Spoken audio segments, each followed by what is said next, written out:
Komal, as soon as you think about an idea that it could be converted into a product, that's where your GTM starts. It doesn't have to be marketing. Like if you think that, hey, this is a problem that these 100 people are facing, can I build a solution around it?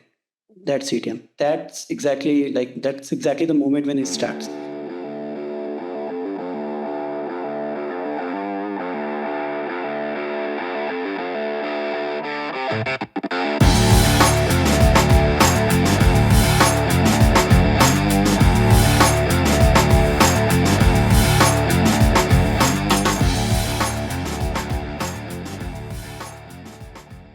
Hello, and welcome back to the Startup Podcast, where we decode the playbooks behind the world's fastest growing startups. I'm your host, Komal Rangoonwala, and today I'm joined by someone who has become a go-to voice in the Indian SaaS and GTM ecosystem, Pankaj Tripathi, co-founder of GTM Dialogues.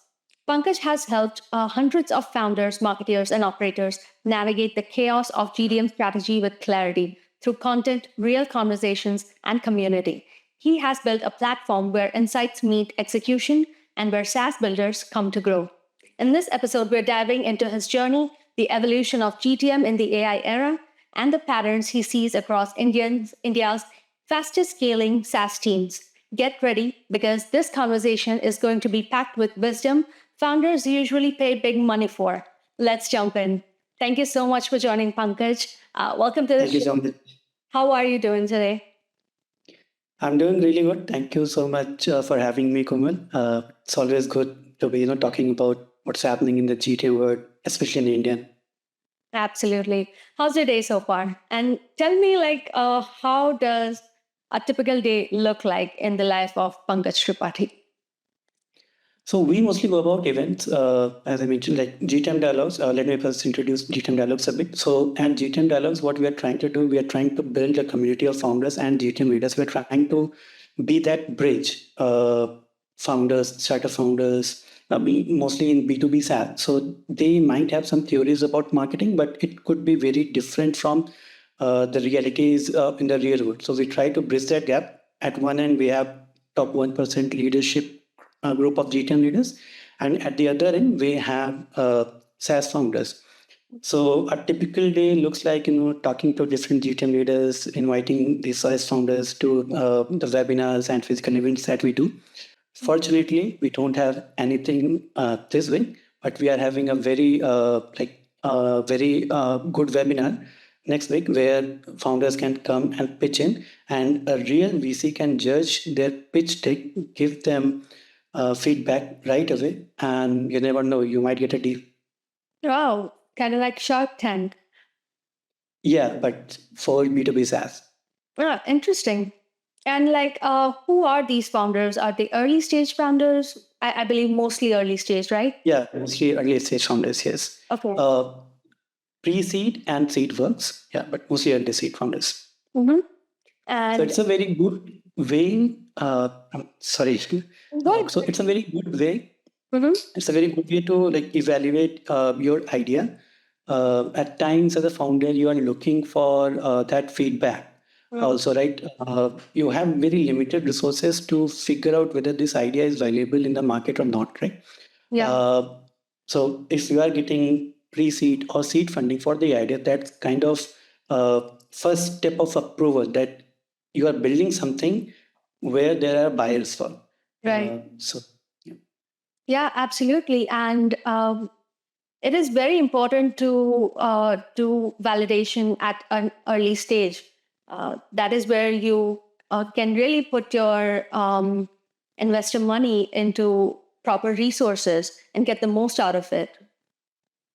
And yeah, tell me how do you invite the VCs, and how many are there? Like, for example, are you joined by hundreds of founders and then 20, 50 VCs? Like, how does it work?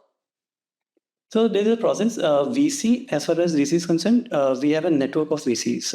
Our co-founder, Saurabh Lothi, he comes from Pentathlon Ventures, right?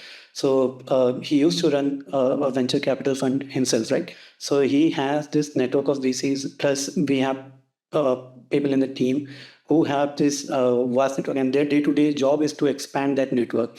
Every founder should have the opportunity to talk about their product, to get feedback if they want to. At times, founders are shy; they don't want to talk about it. They just want to be, the listener, and they just want to observe what is going on. But Right. most of the time, we try to give them a platform where they can actually pitch in, get the real feedback, go back, and we have seen at least one or two deals getting started from there. Right, right. That's really interesting. And do you also host incubation programs? No, not yet. That's in the roadmap. Oh, We are not there yet. Yes. okay, okay. Because this sounds like the start of it, if I may say. Yeah. Correct. Right? Yeah. Mm. My other co-founder, Saurabh Lauti, he is keen on working there, but let's not, let it be a surprise. Right, right. Okay. Well, good luck. So, from community to consultancy, like, what was the exact moment when the idea for GTM Dialogues clicked for you as a business and not just as a content platform? So, as a part of community, as I said, like we used to do these webinars and physical events, and at the end of the day, at the end of these events, you try to get the feedback, right? And it was a common pattern that all the like some of these founders used to come to us, and they were like, it's good to have insights, it's good to have strategies, but how do we put into action? So they would always be looking for something tangible that they can get beyond strategies, and they can work around this. So that is where this idea comes from, that we can actually get involved with some of these founders where see that there is potential to get funded, to have a better GTM strategy, to have better inbound or outbound strategies, and where we can bring in all our expertise, all our skills, and all our experience into equation and help them make not just better GTM, better sustainable model for their startups. Nowadays, we are calling it GTM X Ventures actually, so that people don't get confused. I believe GTM Dialogues is more like a community, while is a GTM Ventures, is it like a product, or is it a service, or is it a solution? It's a service. It's a typical service. We have group of professionals coming from different backgrounds, uh, from sales, revenue generation, revenue operations, different parts of marketing. Right. And I'm sure you work with a lot of startups and founders. So, what is that number one pain point that they all have? I'm sure that some have like fundraising issues, mostly because if they're in early stage, it's either fundraising, but then some have idea validation, ICP issues. Which one do you think is like the most common? I would say idea validation and positioning. Hmm. See, with AI, it has almost we have almost reached a stage where if you can imagine it, you can build it. Hmm. It's like that. But how do you take it to the market? Right. So you really pointed out, idea validation is always there. You can build something, but are there buyers for it? And if there are buyers, how do you tell them that it is made for them? Hmm. And if, for example, I will give a very good example. For like, say you are building a say communication platform, right? A communication platform with AI, but the user is looking for a chatbot, and because you are passionate about a product, it feels that it will feel to you that you are trying to belittle your communication platform by calling it a chatbot, but essentially it's a chatbot that your user is looking for. So you have to position it in a way. Yeah, makes sense because the customer or the target customer really cares about the solution. Like, if is their problem solved or not? It doesn't matter how fancy your app looks. If it doesn't make sense to them, well, it doesn't make sense. 100%. And we have seen that shift happening in last 18 months, like almost at the end of 2025, right? And the shift that we are seeing is that just putting AI somewhere does not cut it. People actually look for, if your product can solve the problem. Plus, because of AI, there are so many new categories coming up. Like, can New you categories, give an example? Which categories? say, conversational AI could be one. AI GTM is another, which I'm a part of, is there, right? Right. So a lot of these users, they are not very aware of even existence of these categories. And AI felt like a magic bullet that if you put AI, it can solve anything and everything. And it was a notion that AI can solve your problems end to end. Right. When people started using AI, they realized that probably it is not the magic bullet that they were looking for. Probably it cannot do things for you end to end. Probably it cannot replace all your employees in your company, right? So then started that hesitation curve. People started hesitating about adopting AI. But Right. now, since the knowledge and understanding and experience about AI is growing, people are more likely to evaluate products on the basis of utility that it can serve and then adapt. Wow. Oh, yeah, that actually is a very clear distinction that I personally believe that, usage of AI is inevitable if you are in SaaS space, but it is going to, I believe other domains and other sectors will have to adapt it. Everything has to be AI automated, AI generated. But in some ways, in some or the other ways, you will have to learn to use it. Otherwise, it definitely slows you down. You work closely with SaaS founders. So, what's that one GTM mistake you see over and over, even amongst the very smart teams? One mistake, undermining the value of marketing. You also come from marketing background. I also come from marketing background, so I think you can relate to it. A lot Absolutely. of founders just approach marketing like a checklist. Like that someone told them that hey, you have to do 5 blogs, 10 social media posts, probably one podcast, one webinar, attend some events, and you are good to go. But it does not work like that. If you don't have a goal associated with all the activities that you want to you want to do, you're not going to get anything out of that. And because a lot of these founders come from product and engineering background, they don't understand the real importance of getting the positioning right, getting your message right, and how important it is to get your messaging consistent across all the platforms. You cannot one day that my product stands for XYZ on your website, and the very next day my product stands for ABC on your LinkedIn. This in this time, in this era of AI, it's not going to forgive you. Probably 5 years ago, probably you could have gotten away with it, but now approach it like you have cameras installed all over your workspace. Whatever you are doing, you are posting on LinkedIn, it is getting recorded. LLMs are training on that data. So whatever you are saying, it's getting recorded, it's getting fed. And if these LLMs find any sort of inconsistency, they're going to flag it. So that is important. And I can understand because these are early stage founders, they want business coming in as soon as possible. So the quick, easy solution would be to go for sales. Even if that is happening, you have to start establishing good marketing foundation for your startup. I believe a lot of founders who have already understood this, the value of marketing or early marketing, can tell you that building a product is easier than marketing. And obviously, selling is a whole different game. And like you said, everybody is, as soon as they start, let's say, coding and publishing their code, pushing it to deployment, and then buying a domain, creating all their socials, you're leaving your footprint everywhere. And the inconsistency there, be it in your messaging, your content, which is, like you said, is being recorded by all the LLMs. And I believe that the more inconsistent you are, the lesser your chances of ranking higher in the list whenever somebody is searching for a particular solution or a product that you actually have and you are providing. But I believe you're just confusing the search engines and the crawlers there. Correct. Yeah, 100% agree. But as I realized, it is a process that sometimes they have to go through. Like they have to make mistakes in turn. Absolutely. So, yeah. Even though, Pankaj, everybody is saying that they have a playbook, a cookbook, just like follow this recipe to get your startup started. But then I don't think people are telling you enough about the nuances of it. Like just writing the content isn't enough. Writing the messaging isn't enough. Like how closely are you able to relate to your product with the messaging that you're putting out there?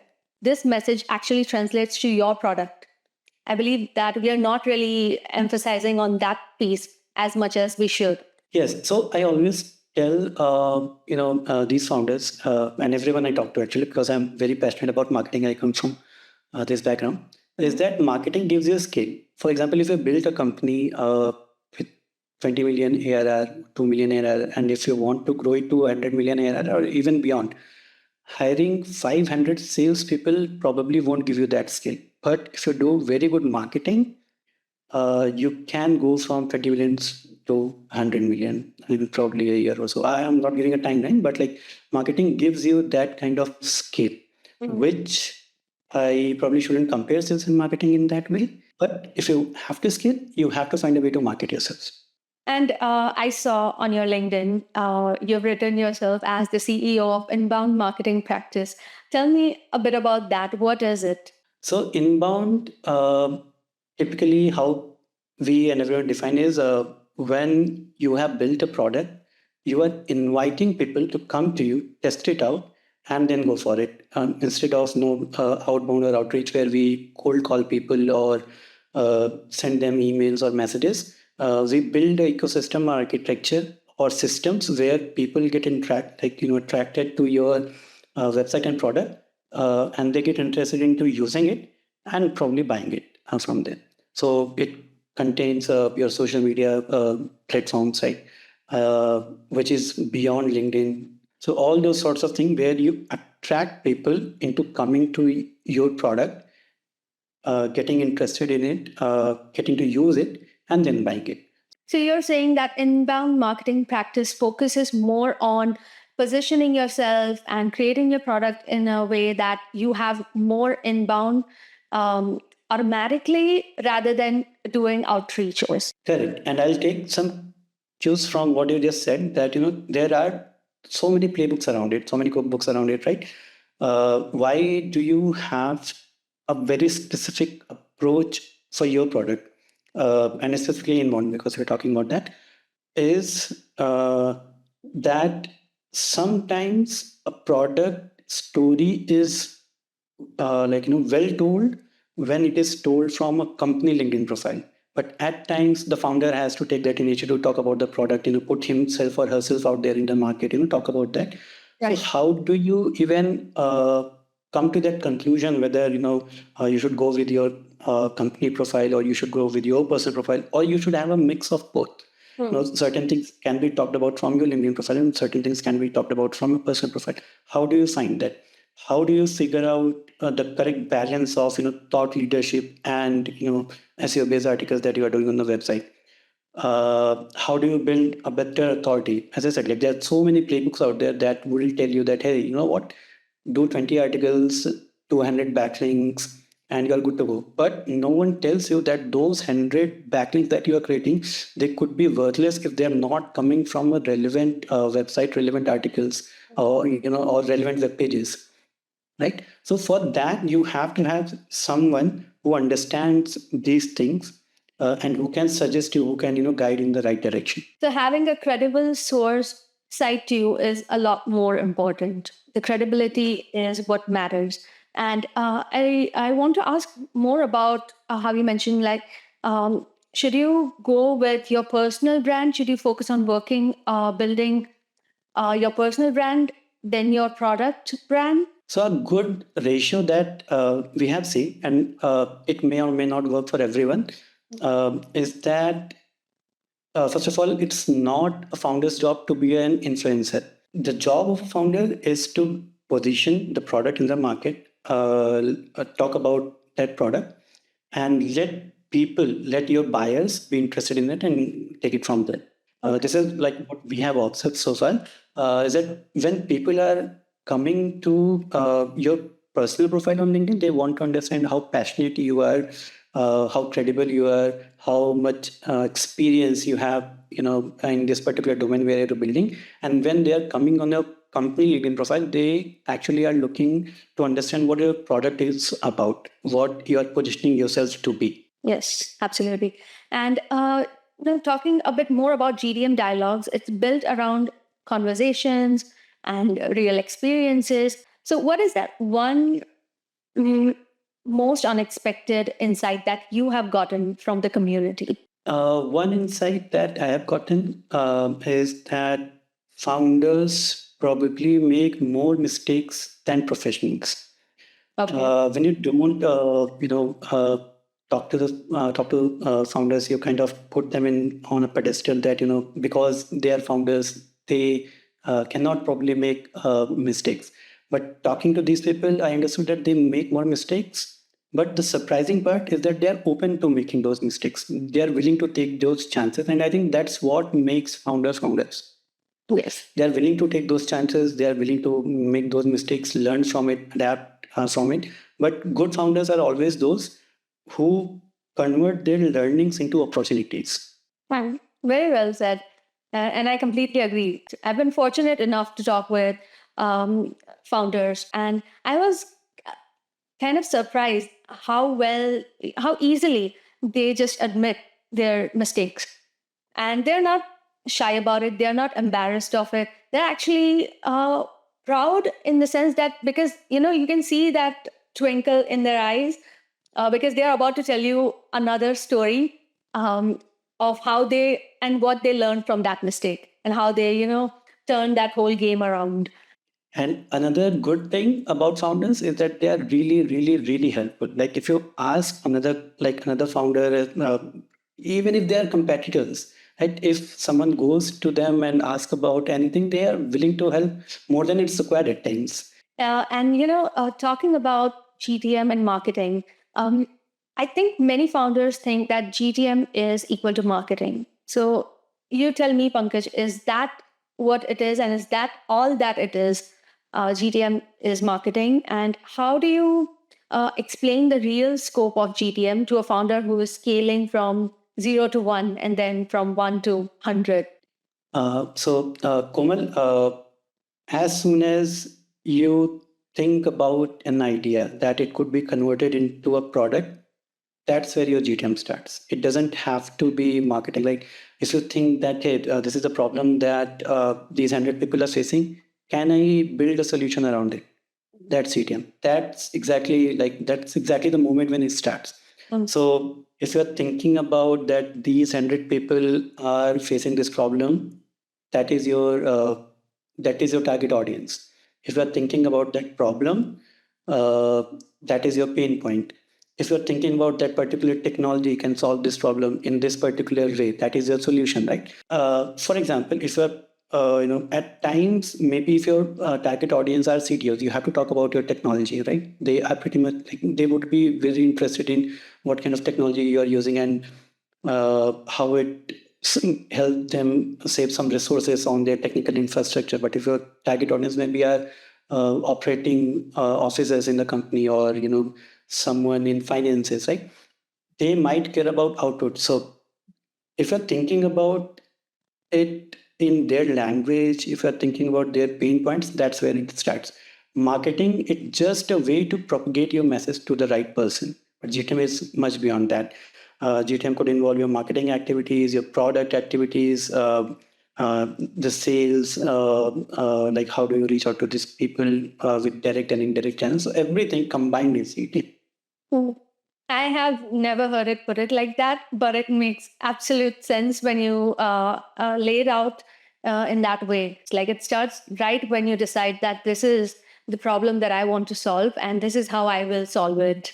So, what advice do you usually give to founders who feel overwhelmed by having, too many channels like LinkedIn, SEO, paid ads, communities, outbound, partnerships, everything? I'm pretty sure you would also agree with this advice that uh, pick as many channels as you can initially and fail at as many channels as you want. But after that, pick one channel, pick it really well.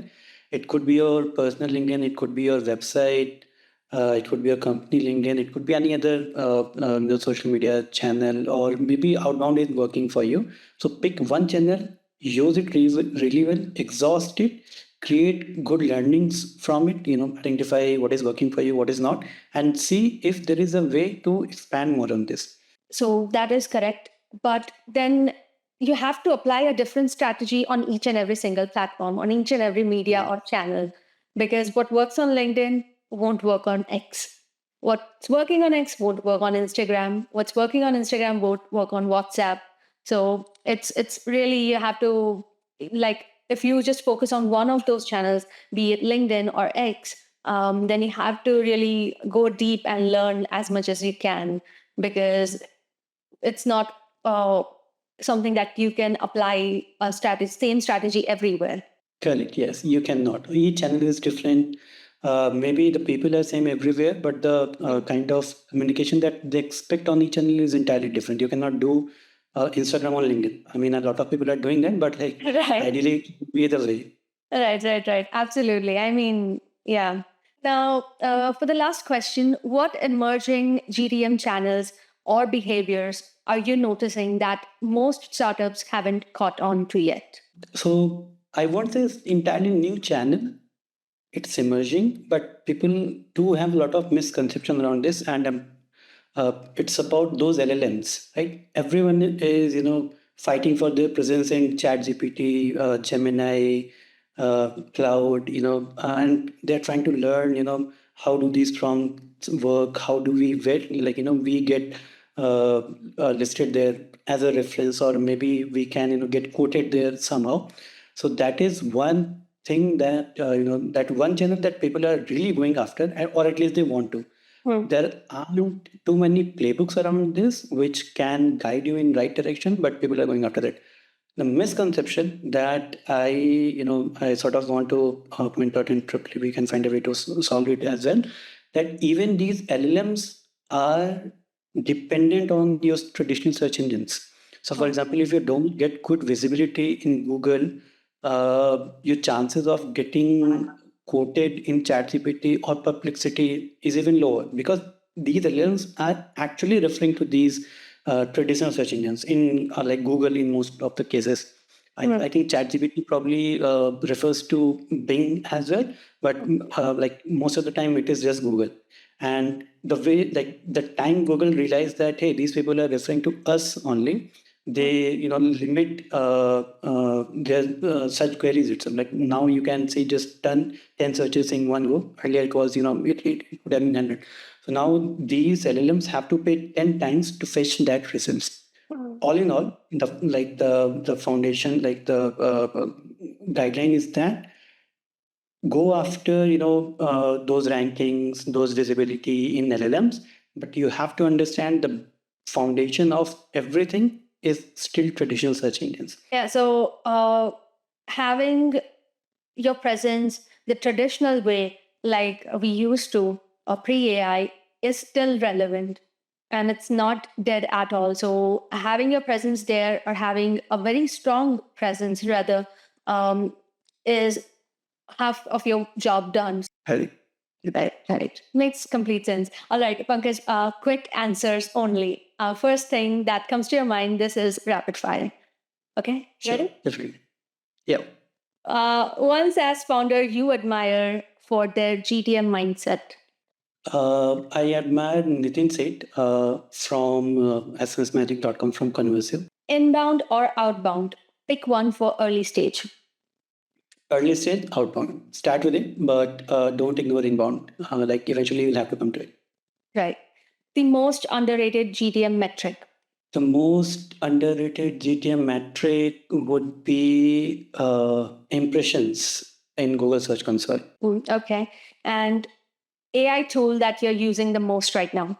I use everything from ChatGPT to Gemini to Perplexity, and each of them have their different tasks. ChatGPT for probably for writing, Gemini for fact checking, Perplexity to find references for anything. So yeah, A GTM myth you want to kill forever. that you can sustain without marketing for a very long time. Yes, I think we have established that by now. Your dream guest for a GTM Dialogues deep dive. I would really love to have Zoho founder on in one of our events, because the way he talks about Indian startup ecosystem. Okay, a channel that no longer works the way it used to. Surprisingly, LinkedIn. I did not want to say that, but LinkedIn doesn't work as it used to work almost 2-3 years ago. Right. Your favorite part of building GTM Dialogue? Talking to a lot of people from different parts of India. You go to Chennai, you find an entirely different culture. You go to Delhi, entirely different culture, entirely different mindset. People coming from different backgrounds. So yeah, like diversity. Any plans on expanding it outside India? Yeah, not yet. We want to crack the Indian ecosystem first, like really well, and then probably. Yeah, I like that you guys are laser focused on the geography. That's good. One line of advice to a first time SaaS founder. Think of the positioning first. Before even product, problem, solution, anything. How do you want to be recognized? Think of that first. Yeah, I completely agree. Pankaj, this has been an incredible masterclass, not just on GTM, but on clarity, focus, and the mindset required to build something meaningful in SaaS. Thank you so much for sharing such honest and actionable insights. To everyone listening, if you're a founder, marketer, or an operator trying to decode GTM, go check out GTM Dialogues. It's one of the rare communities where expertise meets generosity. This is the Startup Podcast. I'm Komal Rangoonwala. I hope today's conversation leaves you with one thought. You don't need to scale alone. Keep building, keep experimenting, and we'll see you in the next episode. Thanks.